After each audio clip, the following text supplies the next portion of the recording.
নমস্কার সকলকে, good morning. কেমন আছো তোমরা সকলে? আশা করছি সকলে খুব ভালো আছো। উইথ সুমনার নতুন একটা ব্লগে সকলকে জানাই অনেক অনেক স্বাগত। মাত্র 1 ঘন্টা সময় দিয়ে সংসারের সমস্ত কাজ আমি সুন্দরভাবে গুছিয়ে তারপর অন্য কাজের জন্য সময় রাখি, প্লাস নিজের জন্য বেশ খানিকটা কিন্তু আমি সময় রাখি।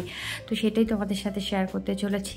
আজ হচ্ছে মহরম, ছুটির দিন, সবার ছুটি, সবাই বাড়িতে আছে। দিনটা একটু দেরিতে শুরু হয়েছে, অন্য দিনের তুলনায় আজকে একটু দেরিতে শুরু হয়েছে। তো চাটা আমাদের সমস্ত সব খাওয়া দাওয়া শেষ, তারপর আমি এসেছি ঘর গোছাতে। তো ঘর গোছাতে তো বেশ অনেকটাই টাইম লেগে যায়, আর বিশেষ করে একটু যদি ডিপ ক্লিন করতে চাই তো আজকে খাটগুলো মোছামুছি করছি, সব মানে যতটা পারা যায় আর কি ঝেড়ে ঝুড়ে পরিষ্কার করে নিচ্ছি। আর এই বেড কভারটাও একটু ঝেড়ে ঝুড়ে নিচ্ছি। এই বেড কভারে সাধারণত কেউ তো ওঠে না, তো আমি প্রতিদিন একবার করে ঝেড়ে রাখি যাতে ধুলো না পড়ে। আর বেড কভারটা না ভীষণ ভারী, জানো তো, মানে কাঁচা একটা টাফ একটা ব্যাপার। তো একটু ঝেড়ে ঝুড়ে রাখলে পরিষ্কারই থাকে। আর ম্যাক্সিমাম সময়ে তো জানলাটা বন্ধ থাকে, একটা জানলা বন্ধ রাখি আর একটা জানলা খোলা রাখি।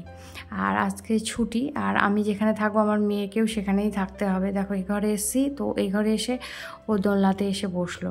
আমি যদি এই ঘরে না আসি তাহলে কিন্তু ও আসে না। মানে সাধারণত এই ঘরটা পরিষ্কারই থাকে, আমি শুধু যেটুকু এলোমেলো করার আমি ম্যাক্সিমাম দিনই করি। ও খুব কমই আসে এই ঘরে এলোমেলো করতে, বা অন্য কেউ আসে। তো আমি এগুলো সরিয়ে, যা যা কুশন টুশন ছিল সরিয়ে আমি একটু গুছিয়ে ঝেড়ে ঝুড়ে আবার নতুন করে পাচ্ছি। একটু এলোমেলো করে অন্যরকমভাবে সাজালে দেখতেও ভালো লাগে। আসলে এসে কে দেখবে তার থেকেও বেশি বড় কথা হচ্ছে আমার নিজের কেমন লাগছে, সেটাই হচ্ছে আসল কথা। এত কষ্ট করে ঘরটা গোছায়, তারপরে যখন নিজেই চারিদিকে তাকাই তখন দেখতে কিন্তু বেশ ভালো লাগে। আসলে মোছামুছি ঝাড়াঝুড়ি ব্যাপারটা একটু কষ্টকরের থেকেও বেশি কথা একটা মানে নিজেকে মোটিভেট করে নিয়ে করতে হয় রেগুলারই। মানে একদিন দুদিন যদি তুমি একটুখানি বাদ দাও তাহলে তোমার আলসেমি চলে আসবে, কিন্তু তুমি যদি রেগুলার এই কাজের মধ্যে থাকো তাহলে দেখবে মনেই হবে যে না আজকে আমাকে করতেই হবে, একটা মোটিভেশন চলে আসে, তাই না? তো আমি সব ঝেড়ে ঝুড়ে গুছিয়ে নিয়ে তারপর দেখো রান্নাটা আমি ধুয়ে দিয়েছিলাম, সেটাও একটু পেতে নেবো। আর রান্নাটা আমার ভীষণ পছন্দের, ভীষণ। আর রান্নাটা একদমই সাদা কালারের উপরে বেস করে, তো একটু ভয় লাগে যদি কোনো রকম দাগ টাগ লাগিয়ে ফেলে, বিশেষ করে আমার মেয়েকে নিয়ে আমার ভয় লাগে। কিন্তু এখনও পর্যন্ত খুব বেশি কিছু করিনি। মাঝে একদিন একটু লাল কালার লাগিয়েছিল, তো লাগিয়েই সাথে সাথে আমাকে ডেকেছে যে মামা লেগে গেছে। আমি সাথে সাথে ধুয়ে দিয়েছি, ধুয়ে ওই জায়গাটা ধুয়ে তারপর সার্ফ দিয়েছি। আর কি বলতো, যে কোনো জায়গায় যদি দাগ লাগে সেখানে যদি তোমরা সরাসরি সার্ফ বা এরকম কোনো ডিটারজেন্ট দাও তাহলে কিন্তু সাথে সাথে সেখানটা কালারটা অন্যরকম কালার হয়ে যায়, হয়ে গিয়ে সেই কালারটা একদম পার্মানেন্ট হয়ে যায়। কিন্তু সেই জায়গাটা যদি জল দিয়ে একবার ধুয়ে নাও, ধুয়ে নিয়ে তারপর অন্য কিছু ডিটারজেন্ট বা অন্য কিছু দাও তাহলে কিন্তু কালারটা ধরে না। তো আমারও কালারটা ধরেনি, খুব সামান্য পরিমাণে। মানে আমি জানি বলে আমি বুঝতে পারছি যে কালারটা ওখানে আছে, তোমরা কেউ দেখলে বা ক্যামেরায় একদম ধরাই যাবে না যে কালারটা ওখানে পড়েছে। তো যাই হোক, আর এই যে ডিজাইন করা যে কোনো ফার্নিচার দেখতে যতটা ভালো লাগে, মোছামুছি করে পরিষ্কার রাখাটা ঠিক ততটাই টাফ। আর নোংরা পড়লে না ঠিক ততটাই খারাপ লাগে দেখতে। তো সেই জন্য আমি সোফা সেট যখন কিনেছিলাম, আমি নিচের দিকে দেখবে আমার প্লেন, অনেকে দেখবে নিচের দিকটাও নকশা করে, আমি সেই জন্য নিচের দিকটা নকশা নিইনি। আর আমার এই সেটটা একটাই, কারণ আমার ঘরের জায়গাটা নেই। আর আমি চাই না যে আমার চলাফেরার জায়গাটা কমে যাক। আমরা ডাইনিং টেবিলের চেয়ারে বসি, অনেকে যদি কেউ বাড়িতে আসে তো ডাইনিং টেবিলের চেয়ারগুলো আমরা দিয়ে দিই বসার জন্য। আর খুব বেশি মানে ঘরের মধ্যে ফার্নিচার ভর্তি হয়ে থাকবে, এই জিনিসটা আমার ঠিক ভালো লাগে না। একটু চলাফেরা করার একটা জায়গা থাকা দরকার। আমার কিন্তু সেন্টার টেবিল আছে, জানো তো, তবুও আমি সোফার সামনে দিই না, কারণ আমার বাচ্চারা খেলাধুলো করে আর আমাদেরও চলাফেরা করতে বেশ সুবিধে হয়। সামনে যদি একটু সেন্টার টেবিল একটা থাকে তাহলেই কিন্তু খুব অসুবিধে হয়, এটা আমার মনে হয়। যাদের ডাইনিংটা আর একটু বেশি বড় তাদের ক্ষেত্রে হয়তো খুব বেশি অসুবিধে হবে না, কিন্তু আমার ডাইনিংটা ঠিক অতটাও বড় না, তো সেই জন্য আমি এটা দিই না। তাছাড়া আমার সেন্টার টেবিলটা কাচের, একবার আমি নিজে ভেঙেছি, মানে কাচটা লাগানো হয়েছে তার কদিন পর, 5-7 দিন পর আমি ভেঙে ফেলেছি। মানে আমি নিচটাতে না ধরে কাজটা ধরেছি, আর সেটাও উল্টে এসে আমার পায়ের নখটাকে তো ফাটিয়ে টেবিলটাকেও নষ্ট করেছে। তারপরে কাজও আমি লাগাইনি, আর এখানে এখন রাখবও না, কারণ আমি নিজে এরকম করেছি, তাহলে আমি বাচ্চাদের কাছ থেকে কি আশা করি বলো? মানে হয়ে গেছে আর কি, ভুল করে হয়ে গেছে আর কি। সেদিন আমার বিবাহবার্ষিকী ছিল, আমার মনে আছে, বাড়িতে গেস্টও ছিল, তাদের সামনেই আমি পুরো ভেঙে চুরে কাজ যাচ্ছে তাই কাণ্ড করে ফেলেছিলাম। তো যাই হোক, তো সমস্ত ঘরটর গুছিয়ে নিয়ে তারপর আমি একটু ঝাড় দিয়ে নিচ্ছি ভালো করে, আর কাগজপত্র, পেন্সিল কাটা, তারপর মেঝের মধ্যে তোমার ক্রেয়ন লাগানো, কত কিছু, তোমরা ক্যামেরায় কিছুই বুঝতে পারবে না, ভীষণ নোংরা থাকে। মানে মুঠো মুঠো কাগজ ছিঁড়ে ছিঁড়ে ফেলে, আমার মেয়ে কেটে কেটে ফেলে, মানে খেলাধুলো করে আর কি। আমরা না এইগুলো করতাম না। কেন বলো তো? মানে এখনকার বাচ্চারা ঘর নোংরা করে বেশি, আর মায়েদের অনেক বেশি কষ্ট হয়। আগেকার দিনে দেখবে যে মায়েদের অনেকগুলো করে বাচ্চা থাকতো, আর মায়েদের কিন্তু এত টাইমও থাকতো না বাচ্চাদের সাথে টাইম দেওয়ার মতো। আসলে বাচ্চারা বাইরে খেলতে পারতো, সঙ্গী থাকতো তাদের খেলার, আর এখনকার বাচ্চাদের তো কোনো সঙ্গীই নেই, খেলার বলতে মাই সব। তো আমার ক্ষেত্রে তো তাই, আমার মেয়ের ছেলের ক্ষেত্রেও তাই ছিলাম, যে শুধু আমি ওর খেলার সঙ্গে ছিলাম। মেয়ের ক্ষেত্রেও তাই একই রকমই আমার হয়েছে, যে আমি ওর খেলার সঙ্গী, কখনোই বাইরে যাই না, বা আমি যেতেও দিই না, আমার খুব ভয় লাগে জানো তো।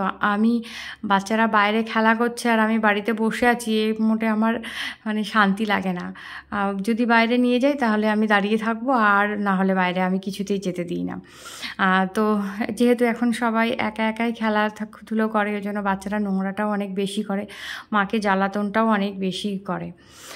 তো যাই হোক, কিছুটা কাজ সেরে আবার জামা কাপড় টাপড় ছেড়ে পুরো ঘেমে স্নান করে গিয়েছিলাম। তো রান্নাঘরে চলে এসেছি, আর আজকে একটা বিশেষ কাজ আছে, এক্সট্রা কাজ, শেষটা দেখো তাহলে বুঝতে পারবে, পুরোটা দেখো। আর এতক্ষণ যারা আমার ব্লগটা ধৈর্য ধরে দেখেছে তাদেরকে অনেক অনেক ধন্যবাদ।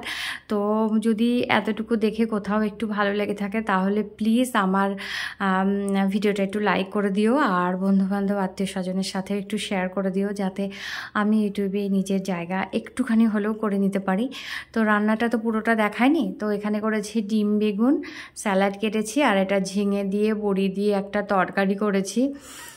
তো এরকম মাখা মাখা একটা তরকারি করেছি, আর কালকের ডাল ছিল, আর রাত্রে এখানে করেছিলাম আমি তোমার আমের চাটনি।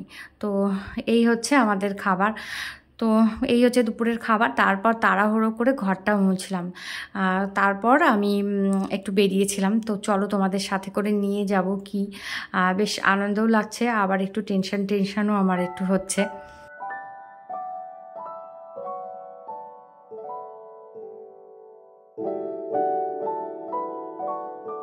তো মেয়েকে নিয়ে চলে এসেছি কান ফোটানোর জন্য। অনেক দিন ধরেই ভাবছিলাম যে ওর কানটা ফোটাবো।